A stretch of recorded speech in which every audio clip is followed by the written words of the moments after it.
Thanks, Teacher Meiyun gave me the opportunity to involve study group and participate translation, written team and interpreters.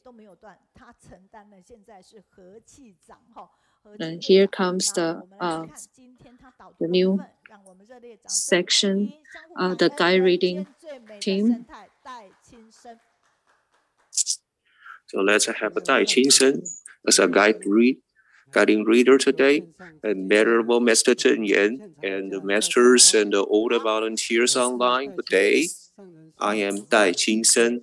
Dharma name is Qingsen.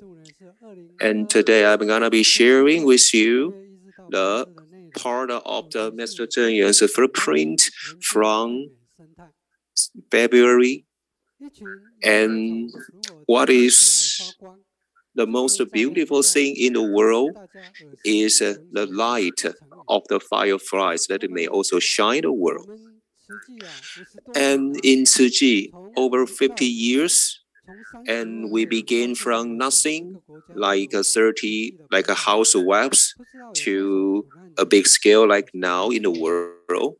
And I have no idea like how many people have been saved. And let's take a look at the video.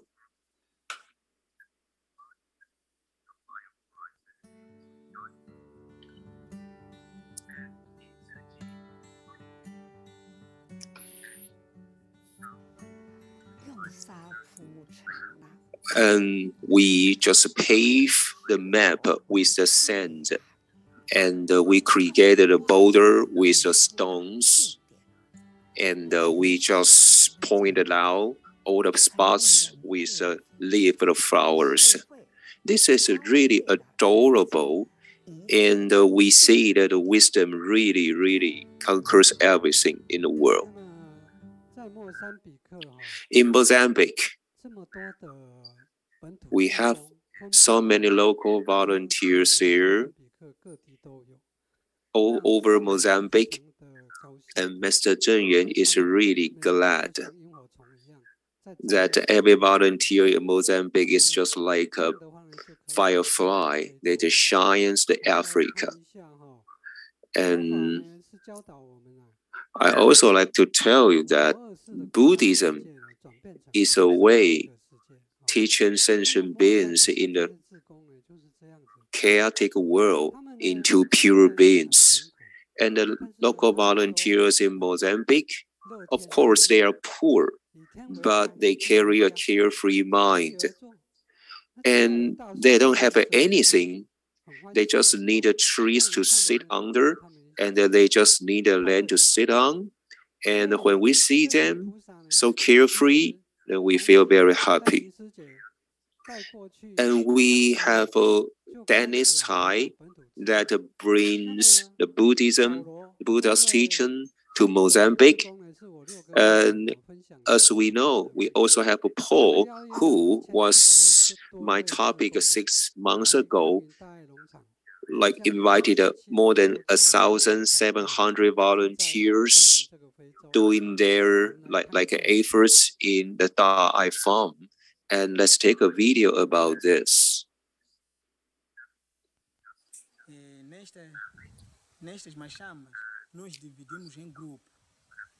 And we just do the teamwork there. And because of a pandemic, and we have to dispatch people, human laborers into different groups so that everybody can have something to do. And we take turns taking care of the farm here. And this is a selfish love. And I don't think that we have too many people that are willing to help, but we still do something, and we do whatever we can, like dispatch like a food. And how can we turn over people's life in Africa? And I am sure it is gradually happening in Africa. Thank you.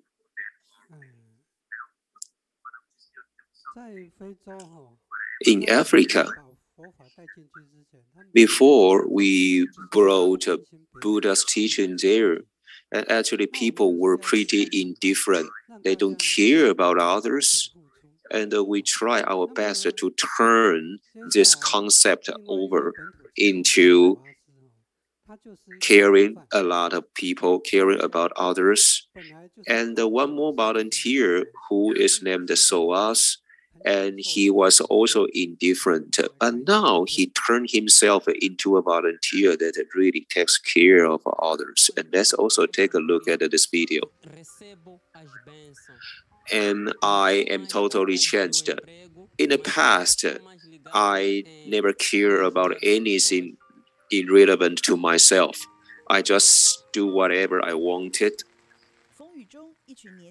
In the rain, we see young volunteers helping children, like doing a repair job to their shabby houses. SOAS is one of them. And in the disaster, okay, my home was also destroyed, and I witnessed that my granny was also like injured on her back.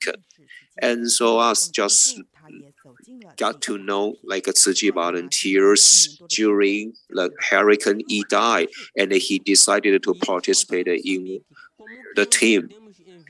And I know that Mozambique is far away, okay, from Taiwan, but Taiwanese people really wanted to help us, right? And we witnessed everything there. Therefore, I vow to learn whatever I can. I just want to help people, and I want to let people know what's going on in Mozambique.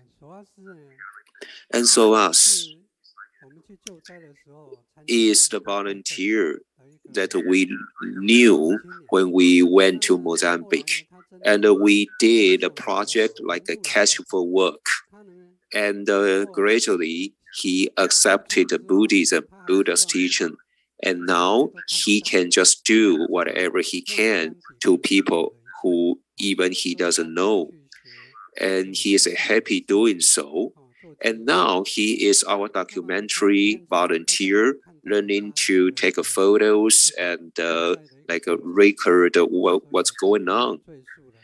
And yeah, and he is doing so much, right? And he also donated all the money that he earned under our project Cash for Work. And he wanted just to save the money and buy enough bricks to build a steady home for others. And one more other example in like a similar way, and we have somebody named Kenya, and he said that Tzu Chi volunteers are all the angels sent by the Buddhas to help us. And let's also take a look at this video.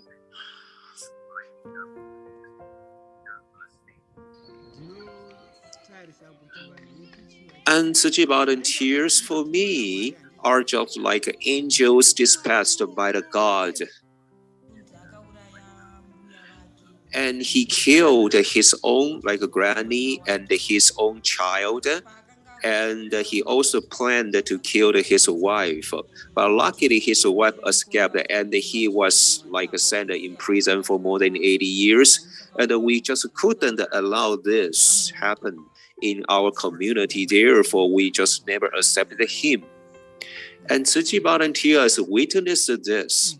Therefore, we try our best to give love, because there's nobody we don't forgive. Therefore, everybody try to love this guy, Kenya, and try to help him. Thank you. Mr. Zheng Yan teaches us that there's nobody we can forgive in the world. And Tzu Chi volunteers are always doing this.